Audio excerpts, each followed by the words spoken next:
Hello mga Marites! Magandang araw!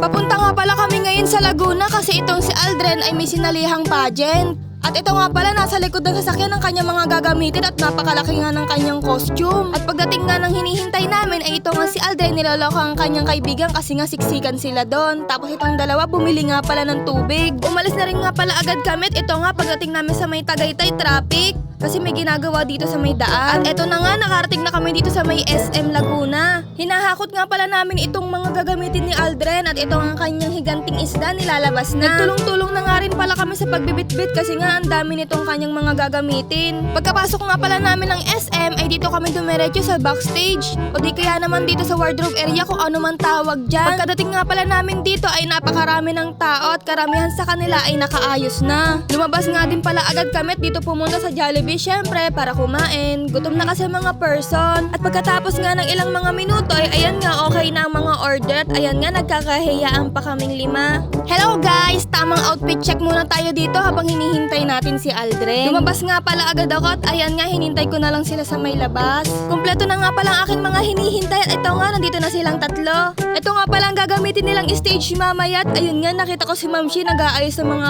ibibigay na awards. Lapitan nga pala namin itong si Ma'am Shi at ayan nga hilera na mga crown na ipamimigay sa mga mananalo. Pabalik na nga pala din agad kami dito sa may backstage o yung wardrobe area nila. At ito ang ating mga kaibigan ay mga nakaayos na. Ang dami nga pala namin dito at ayan nga pala sila. At yun nga, ito si Aldren inaayusan na din. At pagkatapos nga ilumapit ako dito kay Trisha at kay Cedric. Sabi ko kukuhanan ko sila habang inaaral nila itong kanilang mga posing. Pumunta nga pala ako dito sunod kay Aldren. Ayun nga, isinasakay na sa kanya itong kanyang higanting isda. Inaaral niya nga pala ulit itong kanyang mga posing habang suot ang kanyang higanting isda. Baka kasi malaglag eh. Bakit na nga pala ulit agad kami sa taas at itong ang kanyang mga kasama sa backstage naghahanda na. Nakahanda na nga rin pala dito ang mga judge tsaka ang kanilang mga audience. At ayan nga, nag-umpisa na ang kanilang pageant. 3 nga palang kanilang kategory.